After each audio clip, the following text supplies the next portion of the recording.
दोस्तों, सपना एक अपना घर, वादा लग्जरी लाइफ का और सच हजारों घर खरीदारों के हाथ आज भी खाली। नमस्कार, आपका स्वागत है रिपोर्टर जी पर, जहां आज हम बात करेंगे गुरुग्राम के सबसे बड़े रियल एस्टेट घोटाले की, 3C शेल्टर्स के ग्रीनोपोलिस प्रोजेक्ट। ये कहानी है धोखे की, लालच की और उन सैकड़ों परिवारों की जो अपने सपनों के घर के लिए आज भी दर दर भटक रहे हैं।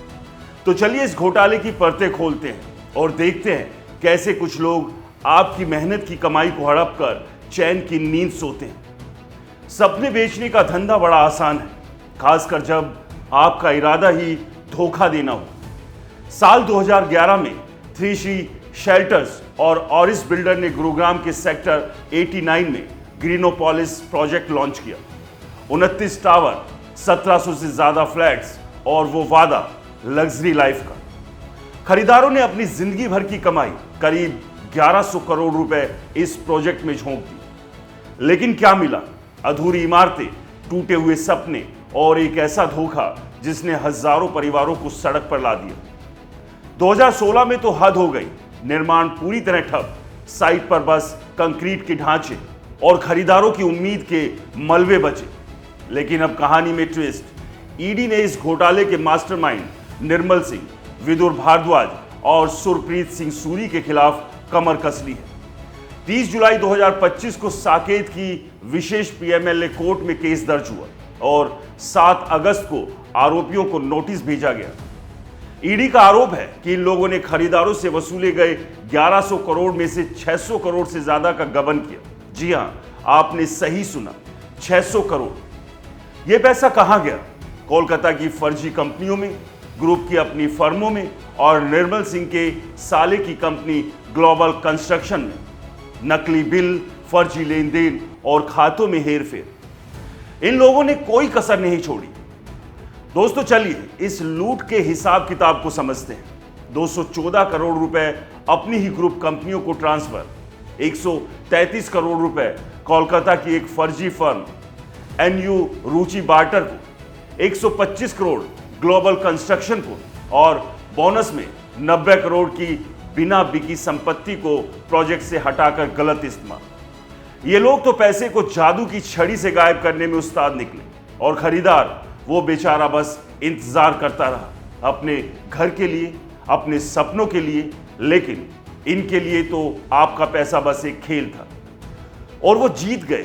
पर रुकिए, कहानी अभी खत्म नहीं हुई। 25 नवंबर 2024 को ईडी ने इनके ठिकानों पर छापे मारे। ढेर सारे आपत्तिजनक डॉक्यूमेंट्स मिले और 506 करोड़ की संपत्तियां कुर्क की गई।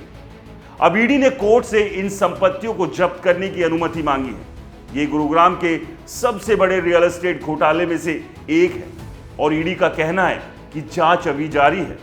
तो क्या अब खरीदारों को इंसाफ मिलेगा या ये बस एक और लंबी कानूनी लड़ाई होगी? दोस्तों, सोचिए उन सैकड़ों परिवारों का दर्द जिन्होंने अपनी जिंदगी की कमाई इस प्रोजेक्ट में लगाई। माँ बाप ने बच्चों का भविष्य सोचकर, युवा जोड़ों ने अपने नए जीवन की शुरुआत के लिए और रिटायर्ड लोग अपने सुकून भरे भविष्य के लिए पैसा लगाया था। लेकिन बदले में क्या मिला? धोखा, झूठ और अधूरी इमारतें। ये लोग आज भी साकेत कोर्ट में इंसाफ की आस में भटक रहे हैं। शर्मनाक है कि कुछ लोग अपने लालच के लिए इतने सारे लोगों के सपनों को कुचल देते हैं। तो दोस्तों, ये थी ग्रीनोपोलिस घोटाले की वो कहानी। एक ऐसा घोटाला जिसने ना सिर्फ पैसों की लूट की बल्कि हजारों परिवारों के सपनों को भी चकनाचूर कर दिया। लेकिन दोस्तों, सवाल यह है, क्या अब इंसाफ होगा? आप क्या सोचते हैं? कमेंट्स में हमें जरूर बताएं। और अगर आपको ये वीडियो पसंद आया हो तो इसे ज्यादा से ज्यादा शेयर करें ताकि ये वीडियो हर उस व्यक्ति तक पहुंच सके जो व्यक्ति बिल्डरों की ठगी का शिकार हुए हैं। और सबसे बड़ी बात ये, बिल्डरों के खिलाफ अगर आपको जंग जीतनी है तो एकजुट होना होगा, वरना ये ताकतवर लॉबी इसी तरह से गरीब और मिडिल क्लास के पैसों को लूटती रहेगी और ऐशो आराम करती रहेगी।